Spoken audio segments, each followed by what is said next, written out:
Hello दोस्तों, जय हिंद। तो कैसे हैं आप लोग? Welcome to NC knowledge for all. तो आज हम क्लास 6 की ज्योग्राफी के चैप्टर 7 का अध्ययन करेंगे। इस चैप्टर का नाम है हमारा देश भारत, यानी आज हम अपने देश भारत के बारे में पढ़ेंगे।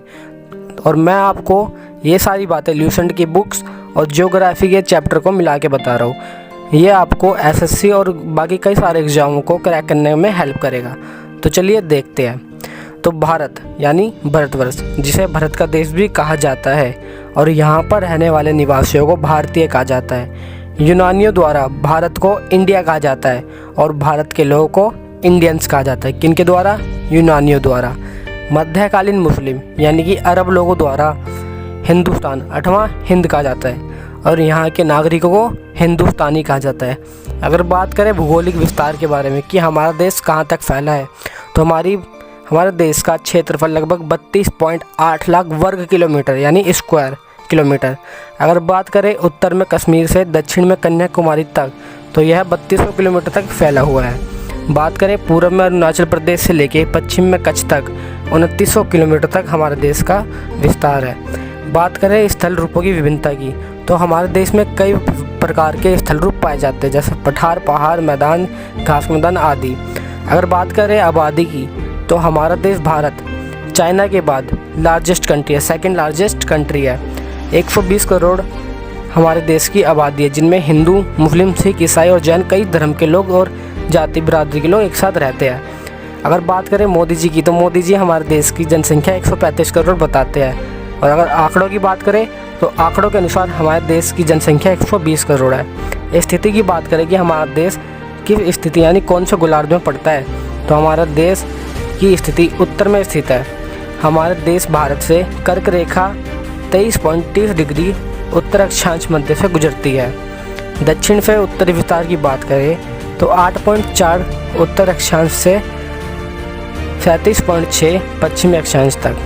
बात करें पश्चिम से पूर्व विस्तार तक, तो हमारा देश 68.7 पूर्व से 97.25 पूर्व देशांतर के बीच फैला है। देशांतर और अक्षांश, मैंने आपको देशांतर अक्षांश के बारे में पिछली वीडियो में बता चुका हूँ। अगर आपको पिछली वीडियो नहीं देखी तो मैं आपको सजेस्ट करूँगा कि पहले की वीडियो ज़रूर देखें। बात कर लेते हैं देशांतरीय विस्तार के बारे में। तो हमारा देश का विस्तार है देशांतरीय में 29 डिग्री का, यानी 2 घंटे का फ़र्क आता है। एक देशांतर की बात करें तो एक देशांतर में 4 मिनट होते हैं, यानी 4 मिनट का अंतर आता है। फॉर एग्जाम्पल, अगर मान लीजिए गुजरात पश्चिम में अपेक्षा पूर्व में अरुणाचल प्रदेश में सूरज लगभग 2 घंटे पहले निकलता है। अब बात कर लेते हैं हमारे देश के पड़ोसी देश।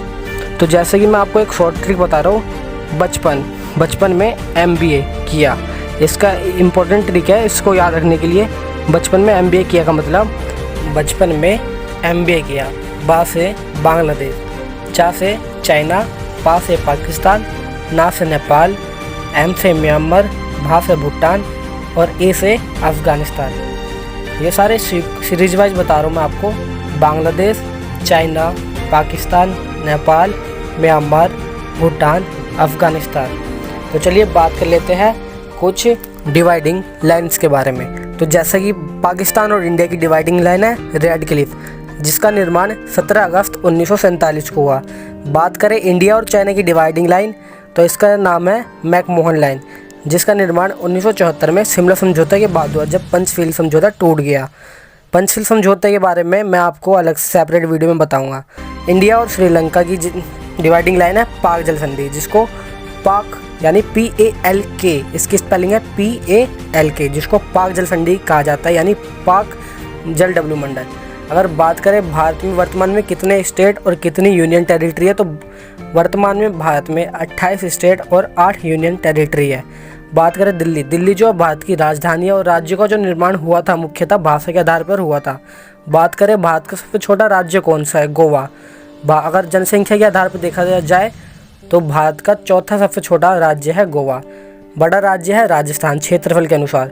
अंतिम राज्य तेलंगाना, जिसका निर्माण 2014 में हुआ था। 19वां राज्य है ये भारत का। पहला राज्य था आंध्र प्रदेश, जिसका निर्माण हुआ था 1 अक्टूबर 1953 को।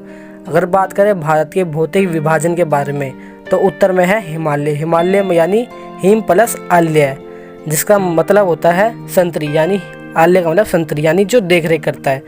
इसका जो ऊपर वाला हिस्सा है इसको कहा जाता है बृहत हिमालय, और जो मध्य हिमालय इसको हिमाचल भी कहा जाता है। और इसके जो साउथ में है शिवालिक पड़ता है, और भारत के जो पश्चिम में क्षेत्र है उसको कहा जाता है मरुस्थलीय क्षेत्र। यह शुष्क, गर्म और रेतीला स्थल है। यहाँ वनस्पति बहुत कम पाई जाती है क्योंकि यहाँ पर टेम्परेचर शुष्क रहता है।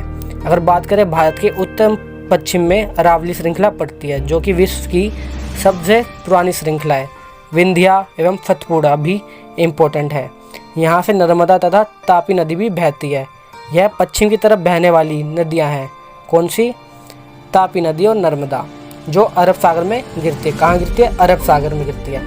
पूरब में बात करें तो पूर्व में तटीय मैदान पड़ते हैं। यह चौड़े मैदान होते हैं और यहाँ से पूर्व की ओर बहने वाली कई नदियाँ होती हैं, जिनमें कुछ सहायक नदियाँ हैं, महानदी, गोदावरी, कृष्णा तथा कावेरी, जो कि बंगाल की खाड़ी में जाके मिल जाती है।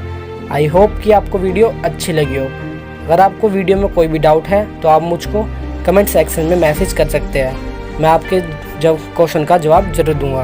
और बात करें राज्य पुनर्गठन आयोग, जो राज्यों का निर्माण हुआ था जैसे कि गोवा राज्य, तेलंगाना, आंध्र प्रदेश, इनका निर्माण राज्य पुनर्गठन आयोग द्वारा किया गया था, जिसका निर्माण 22 दिसंबर 1953 को हुआ था।